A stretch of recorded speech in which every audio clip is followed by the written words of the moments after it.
वक्त की बड़ी खबर आपको बता दें, श्रद्धा मर्डर केस से जुड़ी हुई जानकारी यह मिली है कि आफ्ताब का जो पोस्ट नार्को टेस्ट हुआ उसमें यह पर्दाफाश हुआ है कि चाइनीज चाकू से उसने श्रद्धा को मारा था।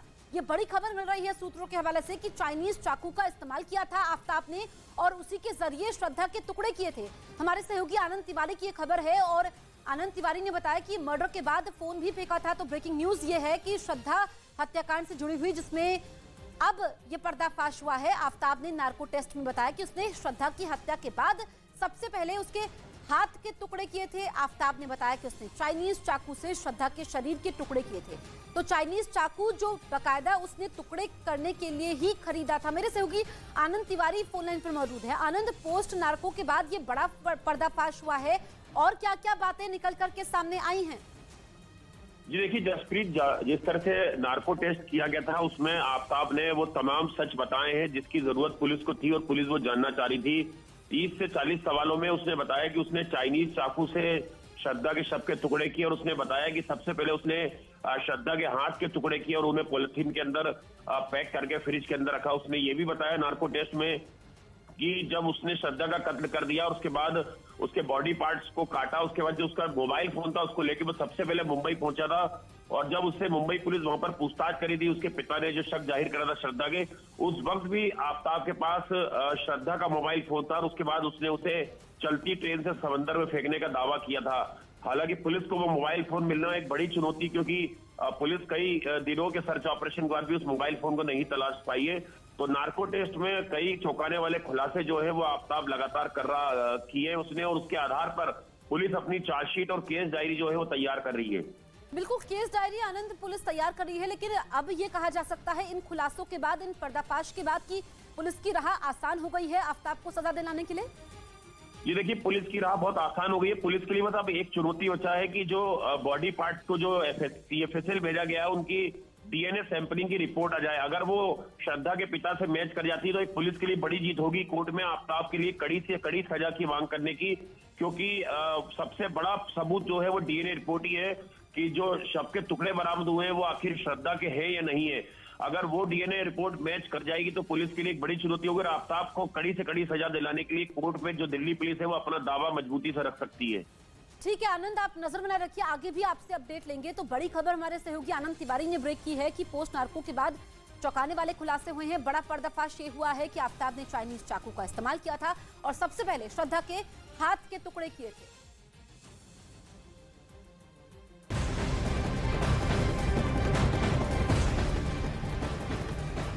दिल्ली आबकारी घोटाले में तेलंगाना के CM KCR की बेटी और TRS की MLC के कविता को CBI ने समन भेजे हैं। CBI ने 6 दिसंबर को सुबह 11 बजे के कविता को हैदराबाद या फिर दिल्ली में पेश होने को कहा है। हालांकि के कविता ने CBI अधिकारियों से कहा कि वो 6 दिसंबर को हैदराबाद में अपने आवास पर उनसे मिल सकती है।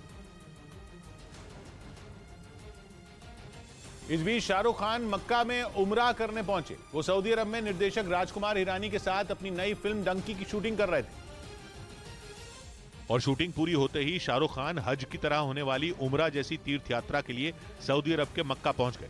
उमरा करने का उनका वीडियो सोशल मीडिया पर वायरल भी हो गया, जिसमें वो ऊपर से नीचे तक सफेद कपड़ों में नजर आए। कोरोना से बचाव के लिए शाहरुख खान ने मास्क भी पहना हुआ था।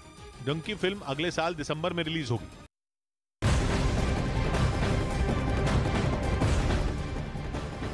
गुजरात में दूसरे चरण के प्रचार का आज आखिरी दिन है। चुनाव प्रचार आज शाम 5 बजे थम जाएगा। गुजरात की 93 सीट के लिए दूसरे और अंतिम चरण का मतदान 5 दिसंबर को होगा। इससे पहले शुक्रवार को PM मोदी का प्रचार अभियान खत्म हो गया। PM ने गुजरात में 31 से ज्यादा रैलियों को संबोधित किया और 3 बड़े रोड शो भी किए। गुजरात में 89 सीट के लिए पहले चरण का मतदान 1 दिसंबर को हुआ था। उधर पाकिस्तान और तालिबान में बढ़ रहे तनाव के बीच अफगानिस्तान ने भारत के साथ रिश्ते मजबूत करने की पहल की है।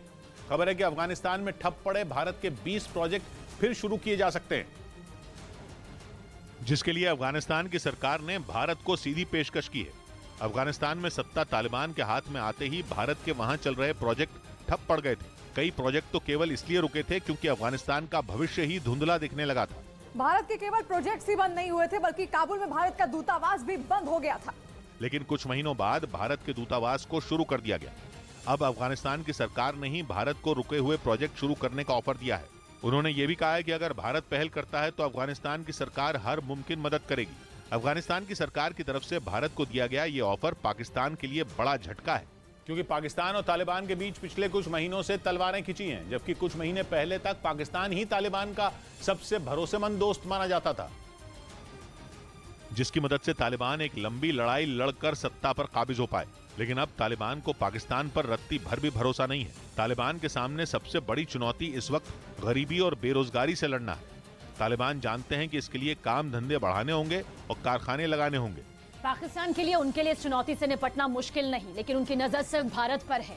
माना जा रहा है कि अगर भारत ने अपने रुके हुए प्रोजेक्ट फिर शुरू कर दिए तो अफगानिस्तान की अर्थव्यवस्था करवट बदल सकती है। इसीलिए अब तालिबान भारत की परियोजनाएं शुरू कराने के लिए बेताब है। यहाँ तक कि तालिबान तो भारत को सुरक्षा का भरोसा भी दे रहे हैं।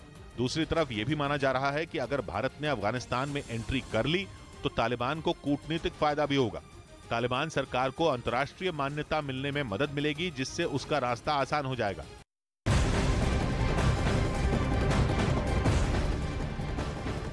$200 करोड़ से ज्यादा की ठगी के आरोपी सुकेश चंद्रशेखर की सहयोगी पिंकी ईरानी को आज दिल्ली की पटियाला हाउस कोर्ट में पेश किया जाएगा। पिंकी ईरानी की दिल्ली पुलिस की आर्थिक अपराध शाखा की पुलिस कस्टडी आज खत्म हो रही है।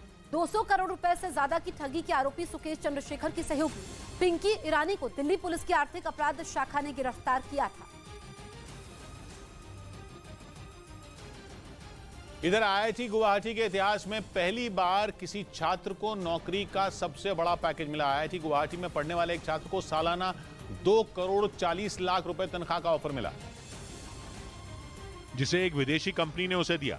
IIT गुवाहाटी के इतिहास में ऐसा पहली बार हुआ जब किसी छात्र को सालाना 2 करोड़ से ज्यादा तनख्वाह का ऑफर मिला हो। विदेश की कंपनी ने IIT गुवाहाटी में पढ़ने वाले बीटेक के एक छात्र को कैंपस प्लेसमेंट के तहत यह ऑफर दिया। उधर पटना में आबकारी विभाग की हिरासत में शराब पार्टी के आरोपियों को पुलिस ने गिरफ्तार कर लिया। पुलिस ने थाने में तैनात 2 होमगार्ड पर भी कार्रवाई की और उन्हें लापरवाही के आरोप में जेल भेज दिया। दोनों होमगार्ड पर कैदियों के साथ मिलकर शराब पीने का भी आरोप है। उनकी जिम्मेदारी फिक्स की गई है और उनको अरेस्ट किया गया है। आबकारी विभाग के थाने में शराब पार्टी के आरोपियों से पालीगंज के ASP ने 5 लीटर शराब बरामद की। इधर बिहार के जहानाबाद में एक आदमी ने अपनी पत्नी के साथ मिलकर करीब 1500 फीट ऊंचे पहाड़ को काट कर सीढ़ियां बना दी। पहाड़ की चोटी पर भगवान योगेश्वर नाथ का मंदिर है, जहां जाने के लिए रास्ता न होने की वजह से लोगों को परेशानी का सामना करना पड़ता था। तभी वहां गांव के एक आदमी ने मंदिर तक जाने के लिए सीढ़ियां बनाने का फैसला किया, जिसमें उसकी पत्नी और गांव वालों ने भी उसका साथ दिया और पहाड़ को काटकर 400 सीढ़ियां बना दी। इस काम में उनको करीब 8 साल का समय लगा। इस बीच पाकिस्तान के दूतावास पर हुआ हमला हैरान करने वाला है। पाकिस्तान के प्रधानमंत्री शहबाज शरीफ ने भी गोली चलाने वालों पर सख्त कार्रवाई करने की मांग की है और अफगानिस्तान की सरकार से मांग की है कि घटना की जांच जल्द से जल्द की जाए। माना जा रहा है कि यह हमला पाकिस्तान के राजदूत उबैद निजामी को निशाना बनाने के लिए ही किया गया था, लेकिन अफगानिस्तान की सरकार और वहां की जांच एजेंसियां अभी इस हमले पर पूरी तरह चुप हैं। हमला ऐसे वक्त में हुआ है जब पाकिस्तान के अलग अलग शहरों में ताबड़तोड़ आतंकी हमले हो रहे हैं। पाकिस्तान में हो रहे हमलों के पीछे तहरीके तालिबान पाकिस्तान ही है। दूसरी तरफ अफगानिस्तान की तो सत्ता ही तालिबान चला रहे हैं। यही वजह है कि दूतावास पर हुए हमले में तालिबान का हाथ होने की आशंका जताई जा रही है।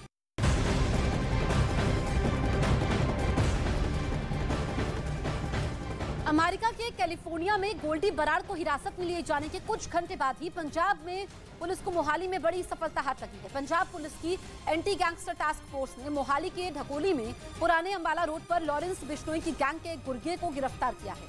आरोपी का नाम बंटी बताया जा रहा है, जो अंतर्राज्यीय हथियार तस्कर है। गोल्डी बराड़ के कहने पर आरोपी लॉरेंस बिश्नोई गैंग के गुर्गों को हथियार मुहैया करवाता था। आरोपी बंटी के पास से 20 पिस्तौल, 11 मैगजीन और 40 कारतूस भी बरामद किए गए हैं। पुलिस ने इनोवा कार भी बरामद कर ली है। उधर पाकिस्तान में तहरीके तालिबान के आतंकी हमले रुकने का नाम नहीं ले रहे। 3 दिन में 4 बड़े आतंकी हमले हो चुके हैं। बिना किसी डर के तहरीके तालिबान के आतंकी जहां चाहे वहां हमले कर रहे हैं, जिससे पाकिस्तान की फौज और सरकार के होश उड़े हुए हैं। पाकिस्तान ये समझ ही नहीं पा रहा है कि आतंकियों के हमलों को कैसे टाला जाए। तहरीके तालिबान पाकिस्तान की कोशिश है कि पाकिस्तान को भी शरीयत कानून से चलाया जाए, ठीक वैसे ही जैसे अफगानिस्तान में तालिबान चला रहे हैं। पूरे पाकिस्तान में TTP से जुड़े आतंकियों से हमले करने की अपील की गई थी। उसी वक्त माना जाने लगा था कि पाकिस्तान में बहुत बड़ी तबाही आने वाली है। टीटीपी वही संगठन है जिसने 2014 में पेशावर के एक आर्मी स्कूल को निशाना बनाया था। उस हमले में 132 बच्चों की जान चली गई थी। स्कूल पर हुए उस खौफनाक हमले ने पूरी दुनिया को झकझोर कर रख दिया था। और अब पाकिस्तान को फिर से वैसी ही दहशत का एहसास होने लगा है, क्योंकि पाकिस्तान में एक बार फिर एक स्कूल पर आतंकियों ने हमला कर दिया। हालांकि ये हमला 2014 वाले हमले जितना बड़ा नहीं था। हमले में पाकिस्तान के दक्षिणी वजीरिस्तान जिले में army public school for girls को निशाना बनाया गया। स्कूल में पेरेंट्स टीचर मीटिंग की वजह से ज्यादा बच्चे नहीं थे। स्कूल में घुसे आतंकियों ने अंधाधुंध गोलियां चलाई और भागने में कामयाब हो गए। लेकिन ये अकेली घटना नहीं है। इससे कुछ ही घंटे पहले 2 पुलिस वालों को खैबर पख्तूनख्वा में ढेर कर दिया गया था। टीटीपी के आतंकियों ने इससे एक दिन पहले ही क्वेटा में पुलिस के जवानों को निशाना बनाया था। क्वेटा में हुए हमले में 5 पुलिस वालों की मौत हो गई थी। लगातार हो रहे हमलों की वजह से पाकिस्तान की सरकार के भी हाथ पांव फूल रहे हैं। सूत्रों के मुताबिक पाकिस्तान की राष्ट्रीय सुरक्षा समिति की बैठक बुलाई गई है। इस बैठक में टीटीपी से निपटने के लिए नई रणनीति बनाने पर चर्चा की जाएगी। लेकिन पाकिस्तान की मुसीबत यह है कि इन आतंकियों को अब अफगानिस्तान से खुलकर समर्थन मिल रहा है। 2 दिन पहले इसी मुसीबत का हल खोजने के लिए पाकिस्तान की उप विदेश मंत्री हिना रब्बानी खर काबुल पहुंची थी। लेकिन उनका एक दिन का दौरा पूरी तरह फेल साबित हुआ। उनकी मुलाकात अफगानिस्तान के विदेश मंत्री से तो हुई, लेकिन जब अफगानिस्तान की तरफ से आधिकारिक बयान जारी हुआ तो पाकिस्तान हैरान हो गया। बयान में आतंकवाद के मुद्दे का जिक्र तक नहीं किया गया। खबर है कि पिछले कुछ दिनों से पाकिस्तान से तालिबान बुरी तरह नाराज हैं, इसीलिए वो टीटीपी का खुलकर इस्तेमाल कर रहे हैं। ऐसे में अचानक टीटीपी के सीज फायर तोड़ने के पीछे भी अफगानिस्तान का हाथ माना जा रहा है।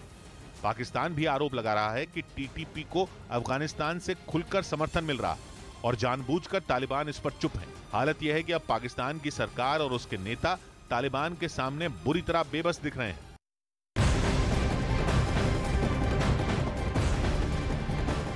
एआईयूडीएफ यानी all India United democratic front के अध्यक्ष और सांसद बदरुद्दीन अजमल ने एक बार फिर विवादास्पद बयान दिया है। बदरुद्दीन ने छोटी उम्र में लड़की की शादियों का समर्थन किया है। बदरुद्दीन ने कहा कि हिंदू समुदाय के लोगों को अपनी लड़कियों की शादी 18 से 20 साल में कर देनी चाहिए। उन्होंने कहा कि हिंदुओं को आबादी बढ़ाने के लिए इसी मुस्लिम फॉर्मूले का पालन करना चाहिए। 22 साल में शादी कर लेते हैं, लड़कियां 18 साल सरकार ने इजाजत दी, उसके बाद शादी कर लेते हैं। वो लोग 40 साल से पहले 1, 2, 3 इलीगल बीवियां रखते हैं, वहाँ बच्चे होने नहीं देते हैं, उनका खर्चा वो बजाते हैं, मजा उड़ाते हैं। उसके बाद 40 साल के बाद माँ बाप ने मजबूर किया या कहीं फंस गए तो एक शादी कर ली। उसके बाद 40 साल के बाद बच्चा पैदा करने की सलाहियत कहाँ रहती है? तो कैसे उम्मीद रखते हैं कि वहाँ से इतने बच्चे बढ़ेंगे? तो जो लोग टाइम पे फर्टाइल जमीन के ऊपर आप जब मिट्टी डालोगे और दवा डालोगे, वहाँ से तो धान ही धान उगेगा। इधर उत्तर प्रदेश के सहारनपुर से रोंगटे खड़े कर देने वाला एक वीडियो सामने आया। वहां एक बेकाबू कार डिवाइडर से जा भिड़ी, जिसका एक सीसीटीवी वीडियो भी सामने आया, जिसमें सड़क से कई गाड़ियां गुजरती नजर आईं। तभी एक बेकाबू कार डिवाइडर से टकरा गई। कार की रफ्तार इतनी तेज थी कि वो डिवाइडर से टकराते ही सड़क पर घूम गई। तभी उसके पीछे आ रहा स्कूटर उससे जा भिड़ा। इस घटना के बाद वहां अफरा तफरी मच गई। देखते ही देखते कई लोग इकट्ठा हो गए। इस हादसे में स्कूटर सवार बुरी तरह घायल हो गया, जिसे बाद में अस्पताल में भर्ती कराया गया। घटना की जानकारी मिलने के बाद पुलिस ने कार को कब्जे में ले लिया और आरोपी ड्राइवर की तलाश में जुट गई। इस बीच दिल्ली के एमसीडी चुनाव में कांग्रेस नेता जगदीश टाइटलर के प्रचार करने पर सियासत गर्मा गई। जगदीश टाइटलर 1984 के सिख दंगों के आरोपी हैं। लेकिन एमसीडी चुनाव में जैसे ही जगदीश टाइटलर ने प्रचार की कमान संभाली, बीजेपी ने कांग्रेस को आड़े हाथ ले लिया। इन्होंने सरकार का संरक्षण लेकर हमें को मारने का काम किया था और आज भी तुम हमें इनके नाम से डराना चाहते हो। जगदीश टाइटलर को कांग्रेस ने पिछले महीने ही चुनाव समिति का सदस्य नियुक्त किया था।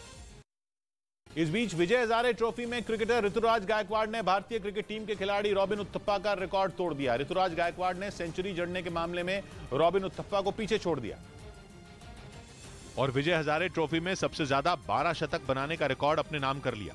इससे पहले 11 शतकों के साथ रॉबिन उथप्पा के नाम यह रिकॉर्ड था। महाराष्ट्र के कप्तान ऋतुराज गायकवाड़ ने टूर्नामेंट के फाइनल मैच में भी 108 रन की पारी खेली, लेकिन उनकी टीम चैंपियन बनने से चूक गई। टूर्नामेंट के क्वार्टर फाइनल मैच में ऋतुराज गायकवाड़ ने एक ओवर में 7 छक्के लगाकर एक वर्ल्ड रिकॉर्ड अपने नाम किया था।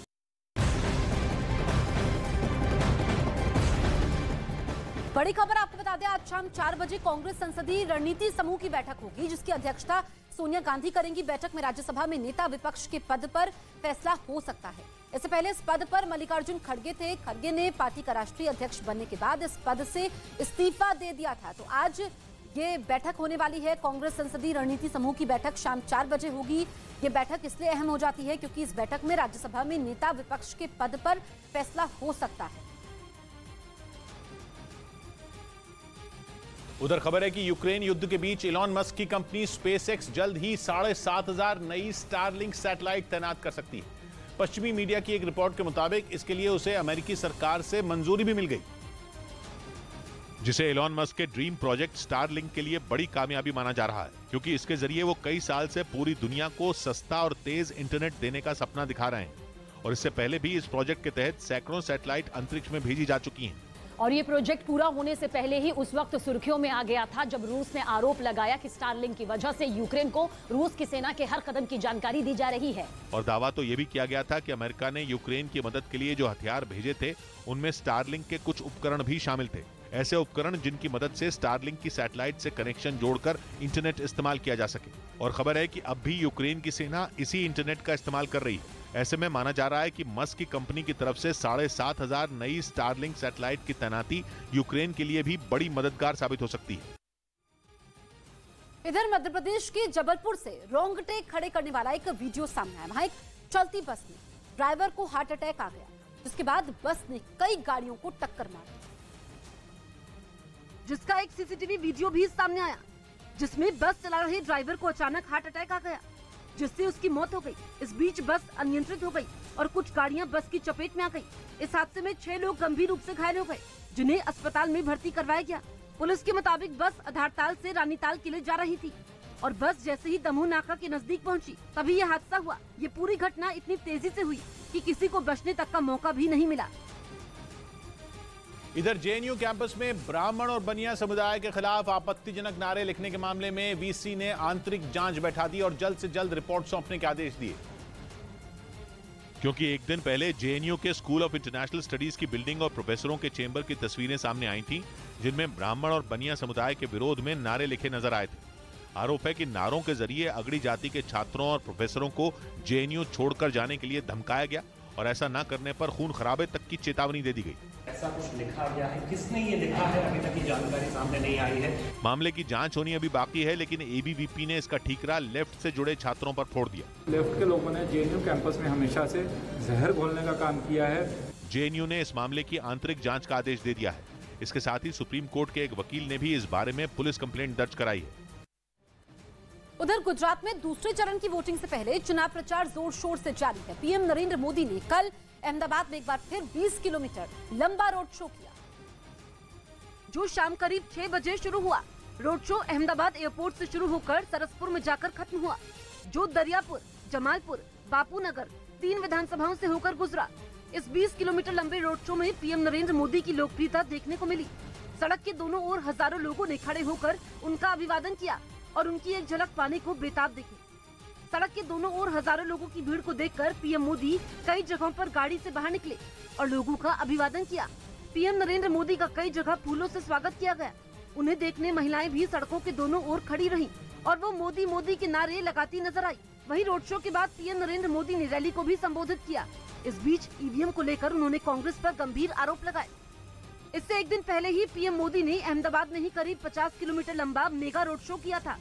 इसके बाद फिर से कल उन्होंने अहमदाबाद में ही करीब 20 किलोमीटर लंबा रोड शो किया। पिछले 2 दिनों में पीएम मोदी करीब 70 किलोमीटर लंबा रोड शो कर चुके हैं, जो 16 विधानसभा क्षेत्र से गुजरा। इस बीच मशहूर गायक मीका सिंह के हरियाणा के सोहना में मौजूद फार्म हाउस को गुरुग्राम प्रशासन ने सील कर दिया। आरोप है कि मीका सिंह के फार्म हाउस को बनाने में नियमों की अनदेखी की गई थी, जिसके बाद गुरुग्राम प्रशासन ने उनके फार्म हाउस पर ताला जड़ दिया। वहां तक पहुंचने के लिए अधिकारियों को नाव के जरिए जाना पड़ा, क्योंकि मीका सिंह का ये फार्म हाउस अरावली की पहाड़ियों के नजदीक एक छोटे टापू पर बना है और वहां तक जाने के लिए दमदमा झील को पार करना पड़ता है, जिसके लिए नाव ही सहारा है। आरोप है कि इस फार्म हाउस को बनाने के लिए एनजीटी और सुप्रीम कोर्ट के नियमों को ताक पर रख दिया गया। नियमों के मुताबिक अरावली की पहाड़ियों के नजदीक किसी तरह का निर्माण नहीं किया जा सकता। खबर है कि इस फार्म हाउस तक बुलडोजर नहीं ले जाया जा सका, इसीलिए उसे सिर्फ सील किया गया। लेकिन जैसे ही झील में पानी का स्तर कम होगा, उसे तोड़ने की कार्रवाई शुरू कर दी जाएगी।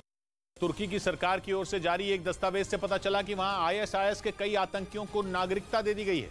तुर्की सरकार ने कुछ दिन पहले वहां के कई लोगों की संपत्ति जब्त की थी और एर्दोआन सरकार ने इसी कार्रवाई से जुड़े दस्तावेज जारी किए, जिनसे पता चला कि तुर्की ने कई आईएसआईएस आतंकियों को अपनी नागरिकता दे दी है, क्योंकि जिन 17 लोगों की संपत्ति जब्त की गई उनमें 16 तुर्की के नागरिक हैं और उन 16 में 14 आईएसआईएस के आतंकी हैं। तुर्की की सरकार ने बयान जारी किया कि वो आईएसआईएस से जुड़े लोगों की संपत्ति जब्त कर रही है, लेकिन इसी बयान ने एर्दोआन के विरोधियों को उन पर उंगली उठाने का मौका दे दिया, क्योंकि जिन आतंकियों की संपत्ति जब्त हुई उनके पास तुर्की की नागरिकता थी और पिछले कई साल में उन्होंने तुर्की में जमीन खरीदी।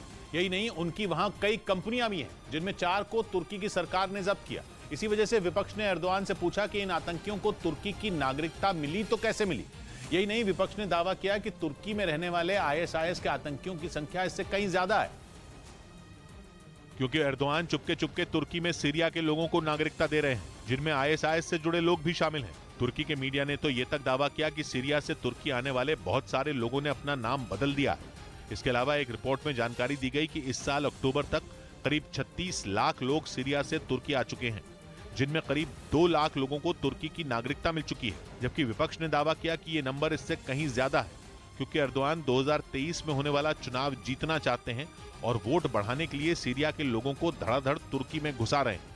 यही नहीं, विपक्ष ने तुर्की की ओर से जारी आतंकियों की लिस्ट पर भी सवाल उठाया, क्योंकि उसका कहना है कि इस लिस्ट में कुछ गिने चुने आईएसआईएस के आतंकियों का नाम ही शामिल है और कुछ सालों से उसे अपडेट तक नहीं किया गया है। एर्दोआन पर आरोप लगा कि उन्होंने जानबूझकर ऐसा किया और आईएसआईएस के आतंकियों को जेल से रिहा कर दिया, जिसकी भनक न तो अमेरिका को लगी और न सीरिया को। तुर्की सीरिया में आतंकियों के खात्मे के नाम पर कुर्द लड़ाकों को मार रहा है और उसकी आतंकियों की लिस्ट में ज्यादातर लोग कुर्दिस्तान वर्कर्स पार्टी के हैं। या यूं कहें कि एर्दोआन को आईएसआईएस के आतंकियों से नहीं बल्कि कुर्द लड़ाकों से डर लग रहा है, जिनसे उनकी दुश्मनी तब परवान चढ़ी जब कुर्दिस्तान वर्कर्स पार्टी ने उनकी सरकार गिराने की कोशिश की थी। तुर्की की सरकार के विरोधी इसीलिए सीरिया में चलाए जा रहे ऑपरेशन को एर्दोआन की कुर्द समुदाय से निजी दुश्मनी मान रहे हैं। ये तक दावा किया गया कि उत्तरी सीरिया में चलाए गए ऑपरेशन में तुर्की की सेना ने 5 आईएसआईएस के आतंकियों को पकड़ा, लेकिन दुनिया को नहीं बताया, जबकि नेटो में तुर्की का सहयोगी अमेरिका सीरिया में आईएसआईएस से लड़ रहा है।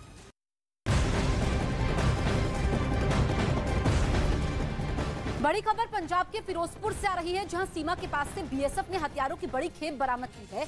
जवानों ने पाकिस्तान से आए 5 AK-47, 5 पिस्तौल और 15 मैगजीन बरामद की है। तो फिरोजपुर से इस वक्त की बड़ी खबर हम आपको बता रहे हैं, जहां पर सीमा के पास से बीएसएफ ने हथियारों की बड़ी खेप बरामद की है। जवानों ने पाकिस्तान से आए 5 AK-47, 5 पिस्तौल और 15 मैगजीन बरामद की है। इधर महाराष्ट्र सरकार ने एक्टर रितेश देशमुख और उनकी पत्नी जेनेलिया की कंपनी को मिले 116 करोड़ रुपए के लोन के मामले की जांच के आदेश दे दिए। दोनों की कंपनी पर बैंकों से कर्ज मिलने में गड़बड़ी का आरोप लगा है, जिसके बाद उनकी कंपनी देश एग्रो प्राइवेट लिमिटेड को मिले लोन की जांच के आदेश दे दिए गए। जांच में इस बात का पता लगाया जाएगा कि लोन देने में किसी तरह की धांधली तो नहीं की गई। महाराष्ट्र के सहकारिता मंत्री अतुल सावे के मुताबिक रितेश और जेनेलिया की कंपनी की शिकायत बीजेपी के कुछ नेताओं की तरफ से की गई थी। आरोप लगा था कि उनकी कंपनी ने महाराष्ट्र के 3 बैंकों से 4 अक्टूबर 2021 से 25 जुलाई 2022 के बीच 116 करोड़ रुपए से ज्यादा का लोन लिया था। आरोप है कि जरूरी शर्तों को पूरा किए बिना रितेश की कंपनी को कर्ज दे दिया गया। मामले के तूल पकड़ने के बाद महाराष्ट्र सरकार ने ये पता लगाने के लिए जांच का आदेश दिया है कि लोन देने में बैंकों की ओर से कोई गड़बड़ी तो नहीं की गई। उधर पीएम मोदी ने कल अहमदाबाद में करीब 20 किलोमीटर लंबा रोड शो किया। इस बीच पीएम मोदी ने भद्रकाली मंदिर में पूजा भी की। अहमदाबाद एयरपोर्ट से शुरू हुए इस रोड शो के बीच में पीएम मोदी भद्रकाली मंदिर पहुंचे। इस दौरान पीएम मोदी अपनी गाड़ी से उतरकर मंदिर के अंदर गए। फिर मंदिर के पुजारियों ने विधिवत पूजा करवाई। पीएम मोदी हाथ में फूल लेकर मां काली की पूजा करते देखे गए। इसके बाद पीएम ने थाल लेकर आरती भी की। मंदिर प्रबंधन की ओर से उन्हें वस्त्र और एक तलवार भी दी गई। वहीं इसके बाद जब रोड शो फिर से शुरू हुआ तो सड़क के दोनों ओर मौजूद लोगों ने पीएम मोदी का अभिवादन किया। रोड शो के रास्ते में भीमराव अंबेडकर की प्रतिमा पर पीएम मोदी ने फूल चढ़ाए। गुजरात में दूसरे चरण के मतदान से पहले चुनाव प्रचार जोर शोर से जारी है। पीएम मोदी 2 दिनों में करीब 70 किलोमीटर का मेगा रोड शो कर चुके हैं और बीजेपी प्रत्याशी के पक्ष में मतदान करने की अपील कर रहे हैं। उधर छत्तीसगढ़ के जगदलपुर में मिट्टी की एक खदान धंसने से 7 लोगों की मौत हो गई। खदान धंसने की सूचना मिलते ही राहत बचाव की टीम मौके पर पहुंची। और उन्होंने खदान में फंसे लोगों को निकालने का काम शुरू कर दिया। थोड़ी देर बाद उनकी मदद के लिए एनडीआरएफ की टीम को भी बुलाया गया। खदान से राहत बचाव की टीम ने 5 शवों के साथ 2 घायलों को बाहर निकाला, जिन्होंने इलाज के दौरान दम तोड़ दिया। मृतक लोगों में 6 महिलाएं हैं और 1 पुरुष है। हादसे में जिन लोगों की मौत हुई वो सभी जगदलपुर के ही मालगांव के रहने वाले थे। इस बीच कांग्रेस ने भारत जोड़ो यात्रा से दूरी बनाने वाले नेताओं की लिस्ट मांगी। कांग्रेस आलाकमान ने असम के पार्टी अध्यक्ष से ऐसे नेताओं के नाम देने को कहा ताकि भारत जोड़ो यात्रा में शामिल न होने वाले नेताओं पर एक्शन लिया जा सके। कांग्रेस आलाकमान ने यात्रा खत्म होने के बाद रिपोर्ट देने को कहा है। असम में भारत जोड़ो यात्रा के दौरान कांग्रेस के कुछ नेताओं के दूरी बनाने की बात सामने आई। इधर एनआईए ने लुधियाना कोर्ट में हुए ब्लास्ट के आरोपी हरप्रीत सिंह को दिल्ली से गिरफ्तार कर लिया। वो मलेशिया से भारत लौट रहा था, तभी उसे दिल्ली एयरपोर्ट पर गिरफ्तार कर लिया गया। एनआईए ने आरोपी को मोहाली कोर्ट में पेश किया, जिसके बाद उसे 9 दिसंबर तक रिमांड पर भेज दिया गया। कुछ समय पहले ही एनआईए ने हरप्रीत सिंह पर 10 लाख रुपए का इनाम घोषित किया था और 11 महीनों से उसकी तलाश में थी। इधर श्रद्धा मर्डर केस में आरोपी आफताब से जुड़ी एक चौंकाने वाली जानकारी सामने आई, जिसे मामले की जांच में जुटी पुलिस की टीम इस खौफनाक हत्याकांड से जोड़कर देख रही है। क्योंकि सूत्रों के हवाले से पता चला कि तिहाड़ जेल में बंद आफताब शह और मात के खेल शतरंज का मजा हुआ खिलाड़ी। और सूत्रों का दावा है कि पुलिस को यह जानकारी उस सेल की निगरानी के दौरान मिली जिसमें आफताब को रखा गया है, जिसके बारे में जानकर जेल के अधिकारी भी सन्न रह गए। क्योंकि पता चला कि आफताब शतरंज का ऐसा खिलाड़ी है जो खुद ही चाल चलता है और खुद ही अपनी चाल का जवाब भी देता है। यानी पूरे खेल में शह भी उसकी और मात भी उसी की होती है। ऐसे में श्रद्धा हत्याकांड में आफताब शतरंज की चाल की तरह ही अपनी बुरी कहानी में पुलिस को उलझा रहा है और दिल्ली पुलिस को गुमराह करने की कोशिश कर रहा है। इसीलिए रिमांड में उसकी पूछताछ के बाद जब पुलिस किसी नतीजे तक नहीं पहुंच पाई तो सच्चाई जानने के लिए उसको आफताब का पॉलीग्राफ और नार्को टेस्ट तक करवाना पड़ा। और सूत्रों के हवाले से खबर है कि नार्को टेस्ट के बाद जांच अधिकारियों को श्रद्धा मर्डर केस को सुलझाने के लिए अहम सुराग मिले।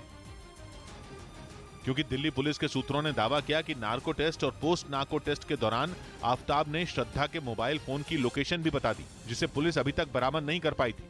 सूत्रों के मुताबिक आफताब ने बताया कि उसने श्रद्धा के मोबाइल फोन को मुंबई में भायंदर की खाड़ी में फेंक दिया था और आरोप है कि फोन को ठिकाने लगाने से पहले उसने पूरे इलाके की रेकी भी की थी। मतलब ये कि मई में श्रद्धा की हत्या के बाद काफी समय तक उसका फोन आफताब के पास मौजूद था। क्योंकि मुंबई पुलिस ने भी यह शक जताया है कि 3 नवंबर को जब आफताब को पूछताछ के लिए पुलिस स्टेशन बुलाया गया था, उस वक्त श्रद्धा का मोबाइल उसके पास ही मौजूद था। और पूछताछ में जब उसे ये एहसास हो गया था कि अब उसका बचना नामुमकिन है, तो उसने पुलिस स्टेशन से लौटने के दौरान मोबाइल फोन को ठिकाने लगा दिया, जिसकी तलाश में पुलिस एक बार फिर जुट गई।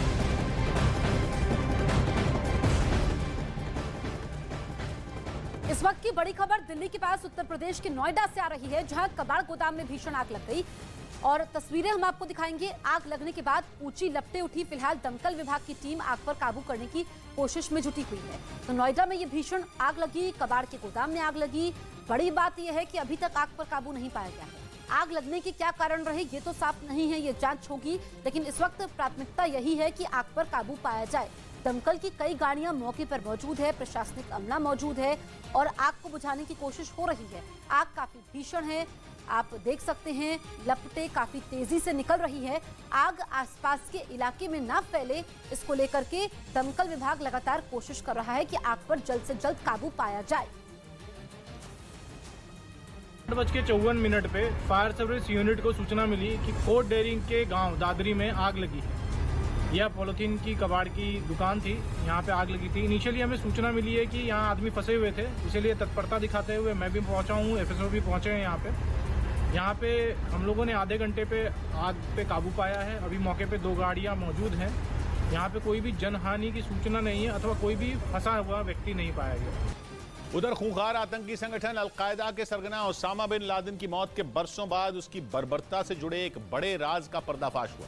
ब्रिटिश अखबार द सन को दिए एक इंटरव्यू में ओसामा बिन लादेन के बेटे ने दावा किया कि उनके पिता ने कुत्तों पर केमिकल हथियारों का टेस्ट किया था और इसके लिए उसने अपने बेटे के ही पालतू कुत्तों का इस्तेमाल किया था। इस वक्त फ्रांस में रह रहे उमर बिन लादेन ने इसे अफगानिस्तान की पहाड़ियों में अपने पिता के साथ बिताए गए सबसे मनहूस पलों में एक बताया और इंटरव्यू के दौरान दावा किया कि लादेन के गुर्गों ने उनके पालतू कुत्ते पर केमिकल हथियार का ट्रायल किया था, जिसके धमाके से निकले धुएं की चपेट में आने से कुत्ता बेहोश हो गया था।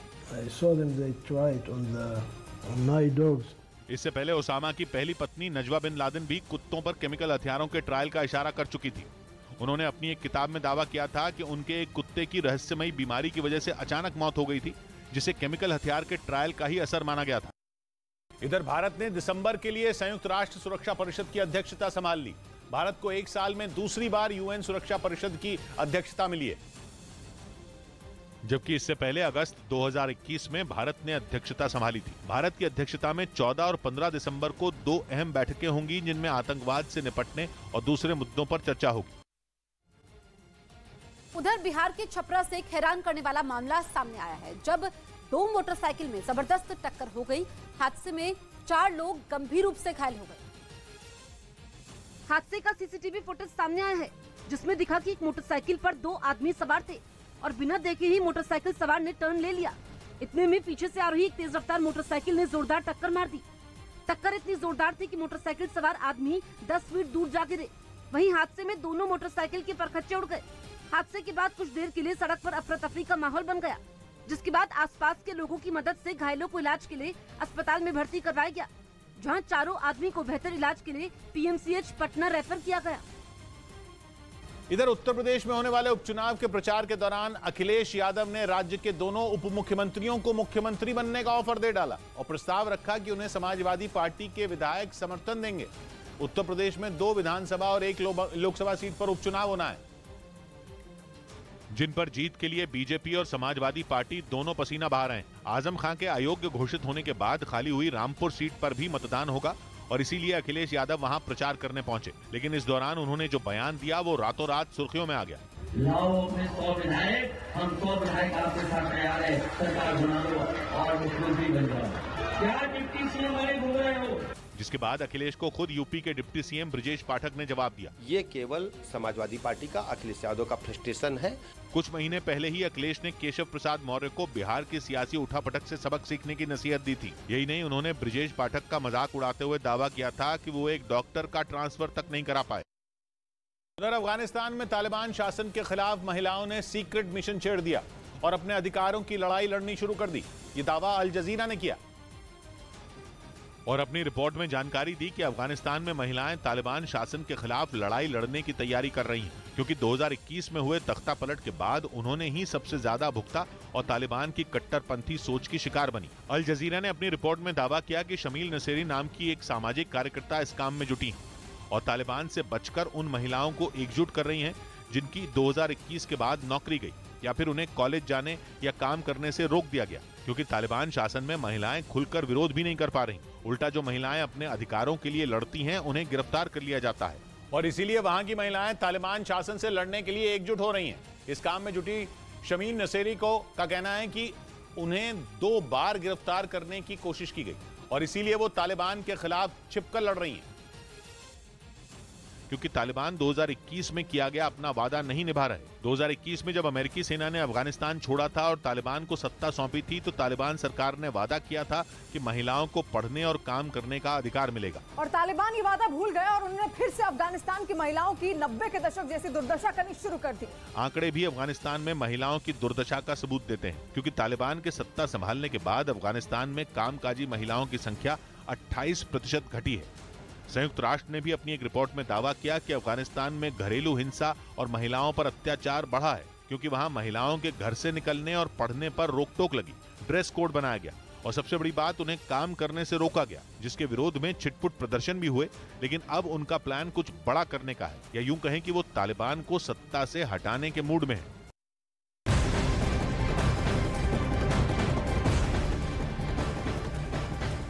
बड़ी खबर मध्य प्रदेश के धार से आ रही है, जहां 100 से ज्यादा लोग फूड पॉइजनिंग के शिकार हो गए हैं। बीमार सभी लोग शादी समारोह में शामिल हुए थे।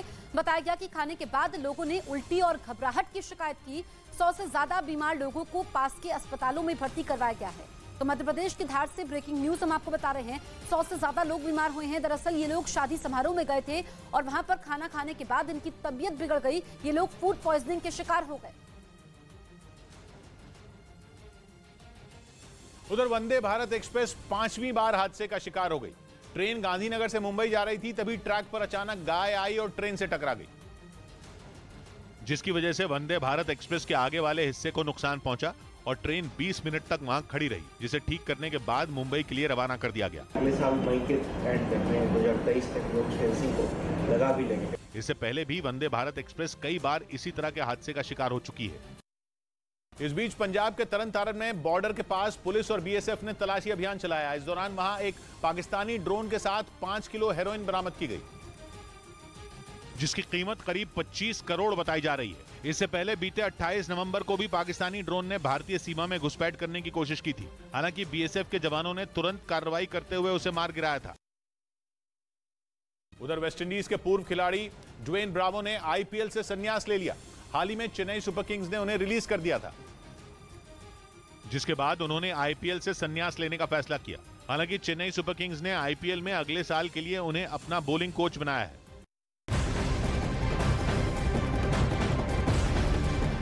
पंजाब में सुरक्षा बल को बड़ी कामयाबी मिली है। सेना ने फाजिल्का से ड्रग्स और हथियार जब्त किए हैं। पंजाब के फाजिल्का से इस वक्त की ब्रेकिंग न्यूज आपको बता रहे हैं। 7.5 किलो यहाँ पर ये हेरोइन बरामद की गई है, ड्रग्स बरामद किए गए हैं, एक पिस्तौल और 2 मैगजीन भी जब्त की गई है। तो ये बड़ी कामयाबी है। दरअसल जानकारी ये मिली है कि ड्रोन के जरिए ड्रग्स गिराई गई थी। तो पंजाब में सुरक्षा बल को ये बड़ी कामयाबी मिली है। फाजिल्का में सेना ने ड्रग्स और हथियार जब्त किए हैं। 7.5 किलो हेरोइन के साथ ये हथियार भी बरामद किए गए हैं और ड्रोन के जरिए ये फेंके गए थे हथियार। इससे पहले भी ऐसी कई घटनाएं हुई हैं पंजाब में जहां पर ड्रोन के जरिए हथियार फेंके गए हैं और ये ड्रग्स भी फेंकी गई है, ये दावा किया जा रहा है। अब पुलिस ने इसको जब्त भी कर लिया है।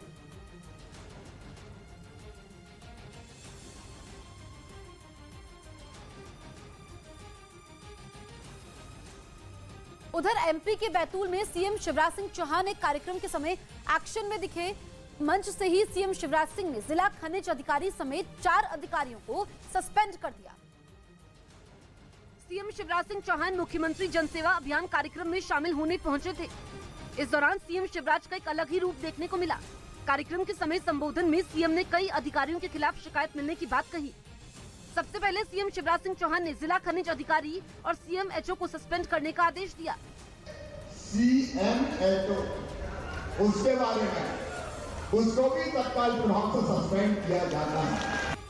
कुछ ही देर बाद सीएम ने लगातार मिल रही बिजली की शिकायत को लेकर मंच से ही 2 जूनियर इंजीनियरों को सस्पेंड कर दिया। पवन भास्कर, जेईएमपी ईबी चिचड़ी और दूसरा है जेई साईं खेड़ा, इन दोनों को तत्काल प्रभाव से मैं सस्पेंड करता हूँ। वहीं सीएम जब अधिकारियों के सस्पेंड होने का आदेश दे रहे थे तब एक और जनता ने खूब तालियां बजाई, वहीं दूसरी ओर अधिकारियों की धड़कनें बढ़ गई। इस बीच बिहार के जमुई से चौंकाने वाला एक मामला सामने आया। वहां एक आदमी पर 4 राज्यों में 6 महिलाओं से शादी करने का आरोप लगा, जिसका पर्दाफाश तब हुआ जब उसकी दूसरी बीवी के भाई ने उसे जमुई रेलवे स्टेशन पर एक महिला के साथ पकड़ लिया। भाग रहा था, वही साल भर से 10 साल से फरार था। आरोप है कि शादीशुदा होने के बाद भी उस आदमी ने बिहार, पश्चिम बंगाल, झारखंड और दिल्ली में अलग अलग महिलाओं से शादी की। आरोप है कि ये शादियां उसने इन राज्यों में ऑर्केस्ट्रा में काम करने के दौरान की। हालांकि उस आदमी ने 6 शादियां करने की बात को गलत बताया, जबकि 2 शादियां करने की बात मानी। जब हम किए थे तो इससे भी कुछ लफड़ा हो गया था। उसके साले ने जब आरोपी जीजा को रेलवे स्टेशन पर दूसरी महिला के साथ पकड़ लिया तो वो उसे थाने ले गया, जहां पुलिस ने दोनों को समझाकर मामला शांत कराया। सूत्रों के हवाले से खबर है कि सुरक्षा एजेंसियां प्रतिबंधित संगठन जमाते इस्लामी पर बड़े एक्शन की तैयारी में है। बताया गया कि कश्मीर में ऑपरेशन ऑल आउट के तहत बड़ी संख्या में आतंकवादियों को ढेर करने के बाद अब आतंकी संगठनों के मददगारों पर शिकंजा कसा जाएगा। और खबर है कि सुरक्षा एजेंसियों की नजर जमाते इस्लामी के फंड यानी कि उसके पैसे जुटाने के नेटवर्क पर है, जिसके जरिए वो जम्मू कश्मीर में आतंकी गतिविधियों को अंजाम देता है। बताया गया कि इस संगठन ने कश्मीर में कई जगहों पर सरकारी जमीनों पर कब्जा कर रखा है। इसके अलावा देश विदेश से भी इसे फंड के नाम पर करोड़ों रुपए मिलते हैं। खबर है कि एसआईए यानी स्टेट इन्वेस्टिगेशन एजेंसी ने अपनी जांच में जमाते इस्लामी से जुड़े 150 संदिग्ध लोगों की पहचान की है। इसके साथ ही इसकी 188 संपत्तियां भी शक के दायरे में है, जिनकी कीमत 100 करोड़ से भी ज्यादा बताई जा रही है। 1990 से बनने के बाद लगातार यह संगठन अपनी गतिविधियां कश्मीर में फैला रहा है। जांच एजेंसियों के मुताबिक हिजबुल मुजाहिदीन, लश्कर ए तैयबा और जैश ए मोहम्मद समेत कई आतंकी संगठनों के तार जमाते इस्लामी से जुड़े हुए हैं। उधर हरियाणा के बहादुरगढ़ में एक महिला से दिनदहाड़े लूट की कोशिश की गई। हालांकि आसपास के लोगों ने पर्स छीनकर भाग रहे एक आदमी को पकड़ लिया। और उसकी जमकर पिटाई कर दी, जिसका वीडियो किसी ने बना लिया। वीडियो में दिखा कि एक लड़के को कुछ लोगों ने पकड़ रखा है, तभी एक महिला ने उसे 2 थप्पड़ मारे। आसपास मौजूद लोग भी लड़के पर ताबड़तोड़ थप्पड़ बरसाने लगे। इस बीच वो लड़का पिटाई से बचने की कोशिश करते दिखा और लोगों से उसे छोड़ने की मिन्नतें करते रहा।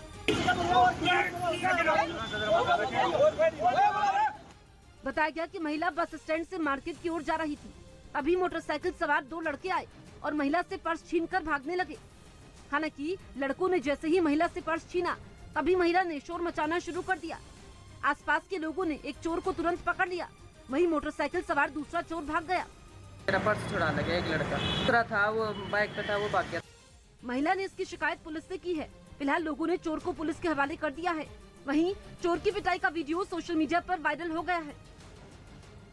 इस बीच इलॉन मस्क ने अपने दिमाग में ब्रेन चिप लगवाने का ऐलान कर दिया। ये वायरलेस ब्रेन चिप मस्क की ही कंपनी न्यूरालिंक बना रही है। 2 दिन पहले ही मस्क ने 6 महीने में उसका ह्यूमन ट्रायल शुरू होने की उम्मीद जताई थी। और इसके साथ ही उन्होंने ये भी कह दिया कि वो खुद ब्रेन चिप इम्प्लांट करवाने के बारे में सोच रहे हैं। ये ऐसी चिप है जिसके बारे में मस्क का दावा है कि उसे दिव्यांग लोगों के दिमाग में लगाते ही वो चल फिर और बातचीत कर सकेंगे। इलॉन मस्क तो इस चिप के जरिए जन्म से ही न देख सकने वाले लोगों की आंखों की रोशनी लाने का दावा तक कर रहे हैं। उनकी कंपनी अभी जानवरों पर इस चिप का टेस्ट कर रही है और अब उसकी तैयारी इंसानों पर क्लिनिकल ट्रायल की है।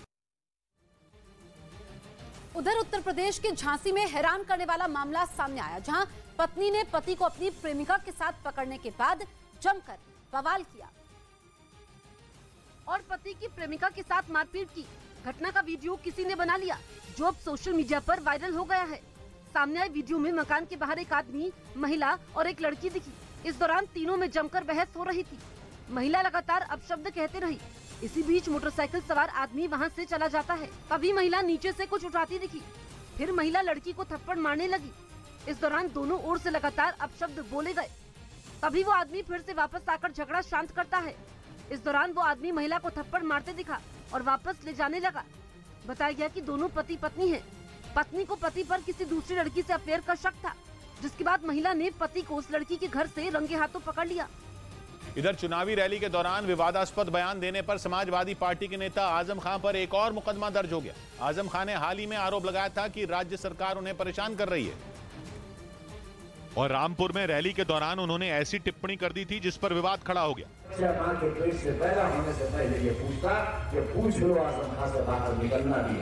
इस बयान का जवाब मुख्यमंत्री योगी आदित्यनाथ ने दिया। मुझे लगता है इससे ज्यादा गुमराह करने वाला दूसरा वक्तव्य हो ही नहीं सकता।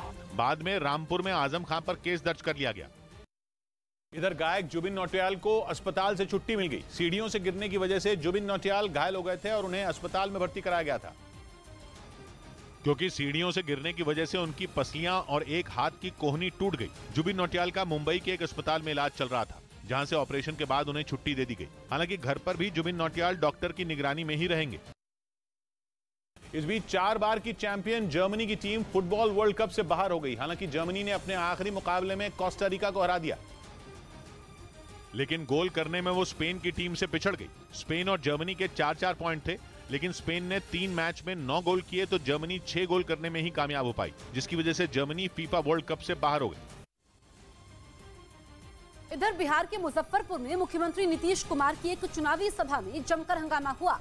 वहां टीचर की नौकरी पाने के लिए परीक्षा देने वाले कई अभ्यर्थी पहुंच गए और उन्होंने मुख्यमंत्री नीतीश कुमार के सामने ही कुर्सियां फेंकनी शुरू कर दी। यही नहीं, उन्होंने मुख्यमंत्री के खिलाफ वहां जमकर नारे भी लगाए, जिसके बाद नीतीश के समर्थकों और पुलिस वालों ने मिलकर हंगामा कर रहे लोगों को वहां से हटाना शुरू कर दिया, लेकिन वो काफी देर वहीं डटे रहे।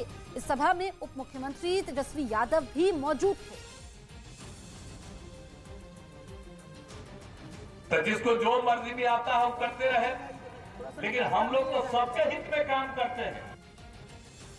इधर जर्मनी से हैरान करने वाला मामला सामने आया। वहां एक अस्पताल में वेंटिलेटर की आवाज बंद करने के लिए एक बुजुर्ग महिला ने मरीज की जान खतरे में डाल दी। बताया गया कि वेंटिलेटर की आवाज से उसे परेशानी हो रही थी, जिसके बाद डॉक्टरों ने उसे कई बार समझाया कि वेंटिलेटर बंद करने से मरीज की मौत हो सकती है, लेकिन वो नहीं मानी और मौका मिलते ही उसने बगल में सो रही दूसरी मरीज का वेंटिलेटर एक बार नहीं बल्कि 2 बार बंद कर दिया, जिससे उस मरीज की हालत बेहद खराब हो गई। वो मरने की हालत में पहुंच गई। बताया गया कि अगर डॉक्टरों ने वेंटिलेटर का स्विच ऑन करने में और फिर उसका इलाज करने में जरा भी देर की होती तो 79 साल की उस महिला का बच पाना मुश्किल था। खबर है कि मरीज की हालत अब खतरे से बाहर है। लेकिन इस घटना के बाद अस्पताल प्रशासन ने पुलिस से उस आरोपी महिला की शिकायत कर दी, जिसके बाद पुलिस ने हत्या की कोशिश के आरोप में उसे गिरफ्तार कर लिया। सिद्धू मूसेवाला की हत्या की साजिश रचने का आरोपी गैंगस्टर गोल्डी बराड़ एफबीआई के शिकंजे में फंस गया। पंजाब पुलिस के मुताबिक उसे अमेरिका की कैलिफोर्निया में हिरासत में लिया गया। उसके खिलाफ इंटरपोल ने रेड कॉर्नर नोटिस जारी किया है। सूत्रों के मुताबिक कुछ वक्त पहले ही गोल्डी बराड़ कनाडा से भागकर अमेरिका गया था, जहां एफबीआई ने उसे गिरफ्त में ले लिया। बताया जा रहा है कि गोल्डी बराड़ कनाडा से भागकर अमेरिका इसलिए गया था ताकि उसकी जान बच सके, क्योंकि सिद्धू मूसेवाला हत्याकांड के बाद से ही वो बम्बिहा गैंग की आंखों में गड़ने लगा था। वैसे तो गोल्डी बराड़ की बम्बैया गैंग से दुश्मनी पुरानी है, लेकिन सिद्धू मूसेवाला हत्याकांड के बाद गोल्डी बराड़ बम्बैया गैंग का सबसे बड़ा दुश्मन बन गया। कुछ रोज पहले ही बम्बिया गैंग ने सोशल मीडिया के जरिए ऐलान किया था कि गोल्डी बराड़ उसका अगला निशाना है। बताया जा रहा है कि इसी वजह से कनाडा में छिपकर अपने काम को अंजाम देने वाला गोल्डी बराड़ भागकर अमेरिका पहुंच गया और वहां वो अमेरिका की खुफिया एजेंसी के हत्थे चढ़ गया। लेकिन पंजाब के सीएम भगवंत मान ने दावा किया कि गोल्डी बराड़ को जल्द ही भारत लाया जाएगा, क्योंकि उसने कनाडा में बैठकर ही भारत की जमीन पर कई बड़े अपराधों को अंजाम दिया। 29 मई को पंजाब के मानसा में सरेआम गोलियां बरसाकर सिद्धू मूसेवाला की हत्या कर दी गई थी। तब कहा गया था कि मूसेवाला की हत्या भले ही लॉरेंस बिश्नोई ने करवाई हो, लेकिन उसके पीछे का दिमाग गोल्डी बराड़ का था। खुद गोल्डी बराड़ ने कई बार सोशल मीडिया पोस्ट के जरिए इस बात का दावा किया और अपनी पीठ थपथपाई। लेकिन अब पंजाब के मुख्यमंत्री दावा कर रहे हैं कि जल्द ही उसके हर गुनाह का हिसाब होगा और वो भारत की जेल की सलाखों के पीछे होगा। वो डिटेन हो गया, जल्दी ही उसको यहाँ पे लाया जाएगा। भगवंत मान के मुताबिक इस मामले में कैलिफोर्निया की पुलिस ने भारत सरकार और पंजाब पुलिस से संपर्क किया और इसी के बाद उन्होंने दावा किया कि सिद्धू मूसेवाला हत्याकांड के साथ गोल्डी बराड़ से जुड़े कई दूसरे केस भी सुलझ जाएंगे। इस बीच सिद्धू मूसेवाला के पिता ने भी गोल्डी बराड़ के पकड़े जाने की खबर पर खुशी जाहिर की। इसके साथ ही उन्होंने गोल्डी बराड़ का नार्को टेस्ट करवाए जाने की भी मांग कर दी, क्योंकि मूसेवाला के पिता को शक है कि उनकी हत्या के पीछे बड़ी साजिश है। यानी ये सिर्फ दो गैंग के बीच की लड़ाई नहीं है, बल्कि सिद्धू मूसेवाला की हत्या करवाने के पीछे कई दूसरे लोग भी हो सकते हैं। इसी वजह से मूसेवाला के पिता ने ये मांग की कि हत्याकांड में शामिल लॉरेंस बिश्नोई, जग्गू भगवानपुरिया और गोल्डी बराड़ को एक साथ बिठाकर पूछताछ होनी चाहिए। इन्हां दे नार्को टेस्ट होने चाहिए ने, बिल्कुल स्थिति सारी साफ हो जाएगी। इससे पहले उन्होंने पंजाब सरकार से गोल्डी बराड़ पर इनाम घोषित करने की मांग की थी। उधर कतर में चल रहे फुटबॉल वर्ल्ड कप में तिरंगा उल्टा पकड़ने पर एक्टर नोरा फतेही ट्रोल हो गई। वो फीफा वर्ल्ड कप के कतर फैन फेस्टिवल में डांस करने पहुंची थी। यहां स्टेज पर परफॉर्मेंस के दौरान नोरा फतेही को नीचे से तिरंगा फेंक कर दिया गया, जिसे उन्होंने स्टेज से उठाया लेकिन उल्टा पकड़कर लहराने लगी। इसे लोगों ने तिरंगे का अपमान बताया और इस पर वो ट्रोल हो गई। हालांकि तिरंगा लहराते हुए नोरा फतेही ने देश हित के नारे लगाए। वीडियो में नोरा फतेही स्टेज से तिरंगा उठाकर उसे किसी आम कपड़े की तरह लहराती दिखी। नोरा ने जोश में तिरंगे को उल्टा पकड़ लिया और उसी तरह लहराते हुए लगातार नारेबाजी करती रही। जैसे ही ये वीडियो लोगों के बीच पहुंचा, नोरा फतेही इस पर ट्रोल हो गई।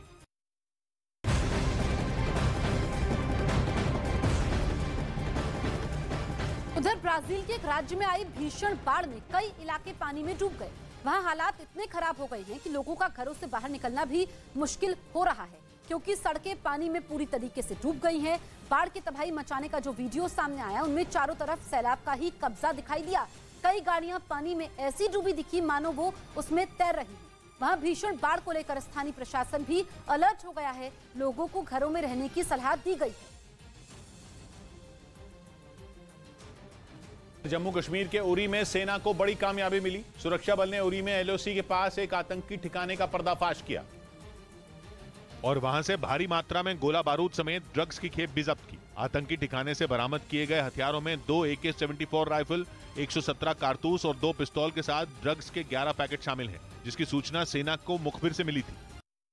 इस बीच ऐप स्टोर से ट्विटर को बैन करने की खबरों के बीच इलॉन मस्क ने एप्पल के सीईओ से मुलाकात की। इलॉन मस्क ने एप्पल के मुख्यालय का एक वीडियो भी ट्वीट किया, जिसे उन्होंने खुद बनाया, जिसके बाद इलॉन मस्क ने बताया कि दोनों कंपनियों ने विवाद सुलझा लिया और उनके बीच हुई मुलाकात काफी अच्छी रही। इलॉन मस्क ने यह भी साफ किया कि एप्पल के सीईओ टिम कुक की ऐप स्टोर से ट्विटर को हटाने की कोई मंशा नहीं है। उधर ऑस्ट्रेलिया के पूर्व खिलाड़ी रिकी पॉन्टिंग को हार्ट अटैक आ गया। ये घटना ऑस्ट्रेलिया और वेस्टइंडीज के बीच चल रहे मुकाबले के दौरान हुई, जब वो मैच की कमेंट्री कर रहे थे। उन्होंने इसकी जानकारी तुरंत दूसरे लोगों को दी, जिसके बाद ऑस्ट्रेलिया के पूर्व कप्तान को फौरन अस्पताल में भर्ती कराया गया, जहां डॉक्टर की देखरेख में उनका इलाज चल रहा है।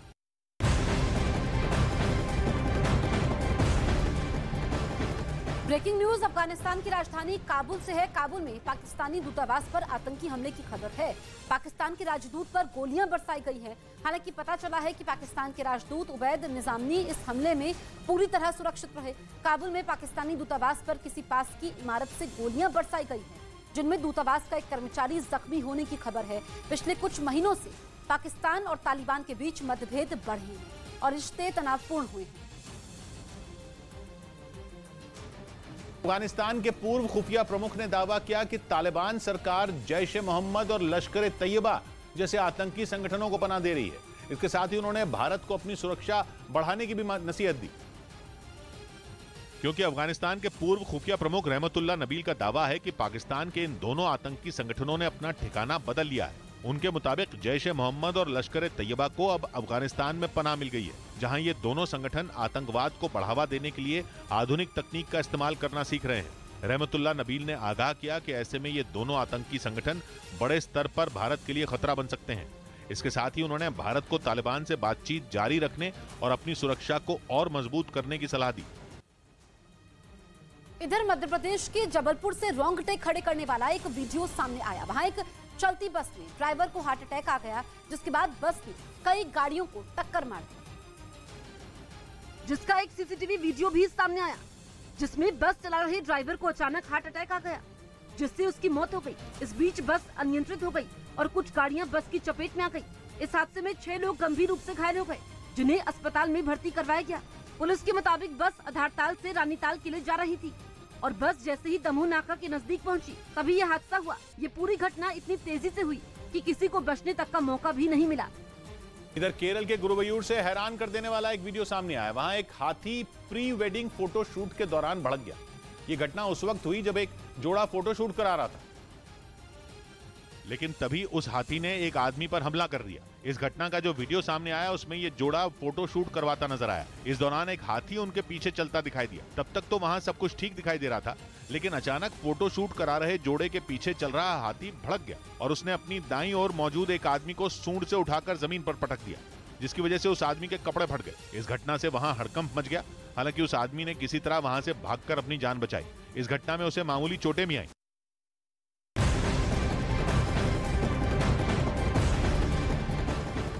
इधर हिमाचल प्रदेश की मंडी से हैरान करने वाला वीडियो सामने आया। वहां 2 लड़कियों के बीच कॉलेज के बाहर जोरदार मारपीट हो गई, जिसका वीडियो तेजी से वायरल हो रहा है। सामने आए वीडियो में 2 लड़कियां आपस में बुरी तरीके से लड़ती दिखाई दी। एक लड़की थप्पड़ मार रही थी तो दूसरी घूसे। दोनों लड़कियों के बीच जमकर लात घूसे चले। लड़कियों के बीच हो रही जोरदार फाइट को देखने के लिए छात्रों की भीड़ इकट्ठा हो गई, लेकिन इसके बाद भी वो नहीं मानी और जमकर एक दूसरे के बाल नोचे और मारपीट की। बताया गया कि मारपीट करने वाली लड़कियां राजकीय वल्लभ महाविद्यालय मंडी की थी और इनमें मामूली बात पर विवाद हो गया था, जिसके बाद वो एक दूसरे पर टूट पड़ी और इसी दौरान उनके बीच हो रही फाइट का वीडियो किसी ने अपने फोन में रिकॉर्ड कर लिया, जिसे बाद में वायरल कर दिया। उधर नीलांचल एक्सप्रेस ट्रेन में बैठे एक यात्री की गर्दन में सरिया फंसने से उसकी मौत हो गई। ट्रेन दिल्ली से कानपुर जा रही थी, तभी अचानक एक सरिया शीशे को तोड़ते हुए यात्री की गर्दन में फंस गया, जिसको देखकर पास बैठे यात्री दहशत में आ गए। घटना की जानकारी मिलने के बाद ट्रेन को अलीगढ़ स्टेशन पर रोका गया और शव को ट्रेन से नीचे उतार लिया गया। मामले की जानकारी मिलते ही रेलवे प्रशासन ने जांच के आदेश दे दिए। इधर मुंबई के एक स्कूल में एक नाबालिग लड़की से रेप का मामला सामने आया। आरोप है कि 8वीं के छात्रों ने लड़की के साथ स्कूल में रेप किया, जिसके बारे में पता चलते ही लड़की के परिवार वालों ने थाने में शिकायत दर्ज कराई, जिसके बाद पुलिस ने 2 आरोपियों को गिरफ्तार कर लिया, जबकि दूसरे 2 आरोपियों का पता नहीं चल पाया। दोनों छात्रों के नाबालिग होने की वजह से उन्हें बाल सुधार गृह में भेज दिया गया। इस बीच भारत के खिलाफ सीरीज से पहले बांग्लादेश की टीम को बड़ा झटका लगा। टीम के कप्तान तमीम इकबाल चोट की वजह से वनडे सीरीज से बाहर हो गए, जबकि तेज गेंदबाज तस्कीन अहमद पीठ के दर्द की वजह से पहले वनडे में नहीं खेलेंगे। इस बात की जानकारी खुद बांग्लादेश क्रिकेट बोर्ड ने दी। भारतीय क्रिकेट टीम 3 वनडे और 2 टेस्ट खेलने के लिए बांग्लादेश पहुंची है।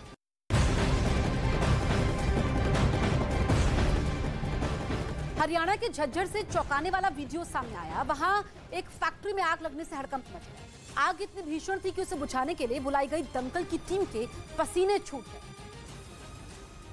और पानी की पाइप के सहारे आग बुझाने की कोशिश करने लगे, लेकिन आग इतनी तेजी से फैली कि उसने पूरी फैक्ट्री को अपनी चपेट में ले लिया। वहां दूर से ही आग की ऊंची ऊंची लपटें उठती दिखाई दी। कुछ ही मिनटों में आग से निकला काला धुआं पूरे इलाके में फैल गया। देखते ही देखते वहां लोगों की भीड़ जमा हो गई। बताया गया कि मौके पर पहुंची दमकल की टीम ने इस आग पर काबू पाने की कोशिश की, जिसके लिए दमकल कर्मी लगातार उस पर पानी की बौछार करते दिखे, लेकिन आग इतना खतरनाक रूप ले चुकी थी कि लगातार बढ़ती ही गई। उसको देखकर ऐसा लगा मानो सब कुछ राख करके ही छोड़ेगी, और हुआ भी ऐसा ही।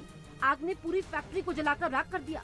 दरअसल जिस फैक्ट्री में आग लगी उसमें गत्ता बनाया जाता था। यही वजह रही कि आग तेजी से भड़की और उसे बुझाने में वक्त भी लगा। बताया गया कि इस हादसे में फैक्ट्री के मालिक को लाखों का नुकसान हुआ है।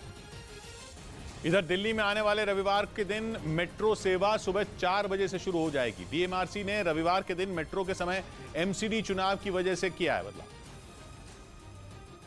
क्योंकि आने वाले रविवार यानी 4 दिसंबर को दिल्ली में एमसीडी चुनाव है। ऐसे में चुनाव की ड्यूटी पर तैनात अधिकारी वक्त पर पहुंच सकें, इसके लिए मेट्रो के समय में 1 दिन के लिए बदलाव किया गया। रविवार की सुबह 4 बजे से लेकर 6 बजे तक हर आधे घंटे में मेट्रो चलेगी, जबकि 6 बजे के बाद नियमित रूप से लोग मेट्रो में सफर कर पाएंगे।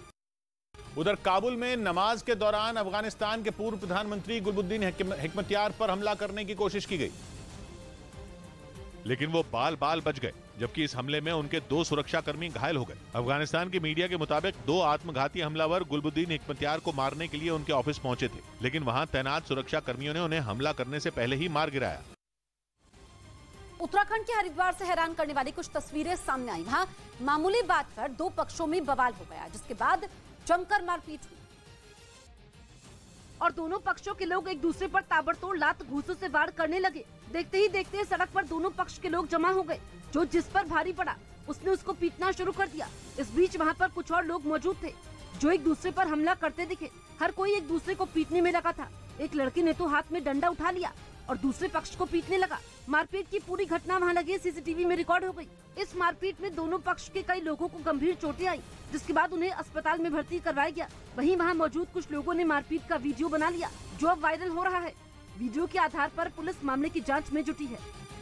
बीच खबर है कि रूस ने सस्ते तेल की उम्मीद लगाए पाकिस्तान को बड़ा झटका दे दिया। पश्चिमी मीडिया ने दावा किया कि इसके लिए 29 नवंबर को पाकिस्तान सरकार का एक प्रतिनिधि मंडल रूस पहुंचा था।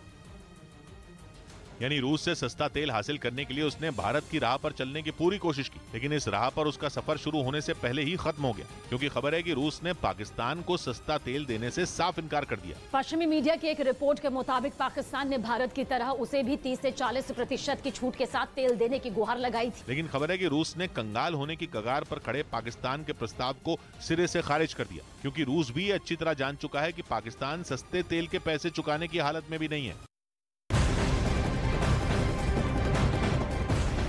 इधर पटना सिटी से हैरान करने वाला एक वीडियो सामने आया, जिसमें कई बदमाश दीदारगंज टोल प्लाजा पर तोड़फोड़ करते दिखाई दी। ये घटना 28 नवंबर की बताई जा रही है, जिसका वीडियो अब सामने आया है। और उस वीडियो में पैसा मांगने से खफा कई बदमाश टोल प्लाजा पर काम करने वाले कर्मचारियों को दौड़ा दौड़ा कर पीटते दिखाई दिए। मारपीट का जो वीडियो सामने आया उसमें 2 बदमाश टोल प्लाजा के कर्मचारी पर मुक्कों की बारिश करते दिखे। इस बीच वो आदमी उनसे बचने की कोशिश करता दिखा, लेकिन दोनों उसे बुरी तरीके से मारते हुए वहां से ले जाते नजर आए। जबकि उनके पीछे चल रहे कई बदमाश वहां तोड़फोड़ करते दिखे। कोई प्लास्टिक की कुर्सी तोड़ता दिखा तो कोई लाठी लेकर वहां तोड़फोड़ मचाता नजर आया। बताया गया कि काफी देर तक टोल प्लाजा पर बदमाशों ने तांडव मचाया। इस घटना के बाद पुलिस ने टोल प्लाजा के कर्मचारियों की शिकायत पर केस दर्ज कर लिया है। यही नहीं, बदमाशों को पकड़ने के लिए पुलिस सीसीटीवी वीडियो के आधार पर उनकी पहचान करने में जुटी है। इधर भोपाल में बिन बुलाए शादी में आकर खाने पर एमबीए के एक छात्र को बर्तन धोने पड़ गए, जिसका वीडियो सोशल मीडिया पर वायरल हो गया, जिसमें वो जूठी प्लेट धोता दिखाई दिया, जबकि उसके पास खड़ा एक आदमी उसे बार बार प्लेट अच्छी तरीके से धोने के लिए कहता रहा। फ्री में खाना खाने की सजा क्या है? दो अच्छे से दो जरा। बिन बुलाए शादी में खाना खाने पहुंचे उस लड़के से कई प्लेटें धुलवाई गई। हालांकि लड़के से खाने के बदले बर्तन धुलवाने के बाद उसे जाने दिया गया। बताया गया कि लड़का इस शादी समारोह में चुपके से खाना खाने पहुंचा था, लेकिन आयोजकों ने उसे पकड़ लिया, जिसके बाद उससे सजा के तौर पर बर्तन धुलवाए गए। झारखंड के पश्चिमी सिंहभूम में सुरक्षा बल के जवानों ने नक्सलियों की साजिश नाकाम कर दी।